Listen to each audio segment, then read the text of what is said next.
this important hearing, and thanks to all the witnesses today for your expertise and representing all those small businesses that you do. I certainly agree that the mounting debt is a problem. It provides us a really rocky terrain to do business in. And I appreciate what the debt has been accumulated over the years. I certainly want to note, though, that President Obama has doubled down on the debt in the past 16 months, has really taken us to the edge of a cliff that we need to reverse direction. I think we're all in agreement with that. Mr.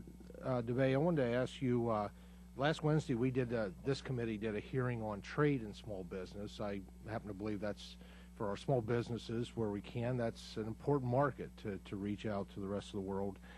I want to get your opinion on, we have this, I believe it's the second highest corporate tax rate in the world, and many of our small businesses incur that burden.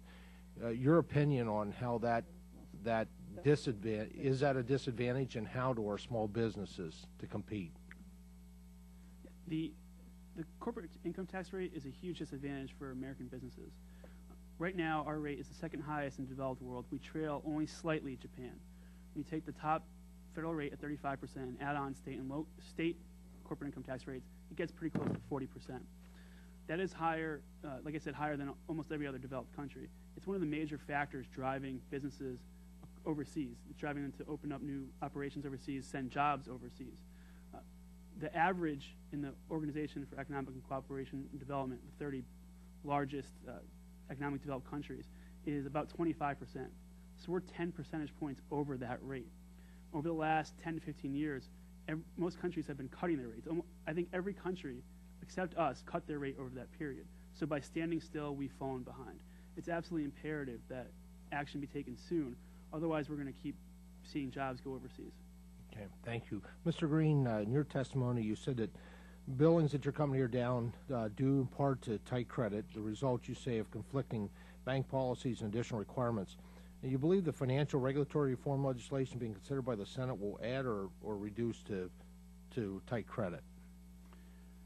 I'm hopeful that it will increase the credit available. I think what we're seeing is there are enough mixed signals in the credit markets that there isn't consistent policy that we're seeing right now that says what's your loan-to-value ratio, what's the consistent loan-to-value ratio, what are the incentives, what are the capital requirements on a project that is being considered, and then what are the pro forma requirements for that in order for the financing to be considered a solid financing package for our clients. So hopefully we'll see that, but we need to get that under control and get a consistent level of rules and regulations in right now. I think we spoke a little bit to the fear factor. There's a significant uncertainty on Main Street about what is being asked of and required of folks that are thinking about really good projects right now. I see that in my discussion with job creators, and you represent the job creators.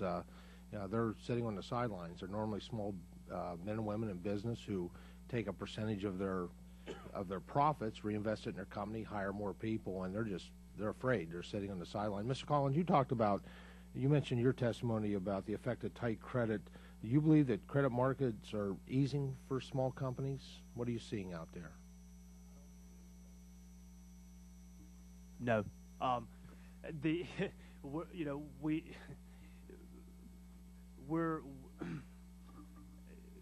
We rely on not only what we see, but some pretty substantial indicators as well that either confirm or deny what we're seeing in-house, and one of those is the activity of general contractors. The other would be the activity in the surety market.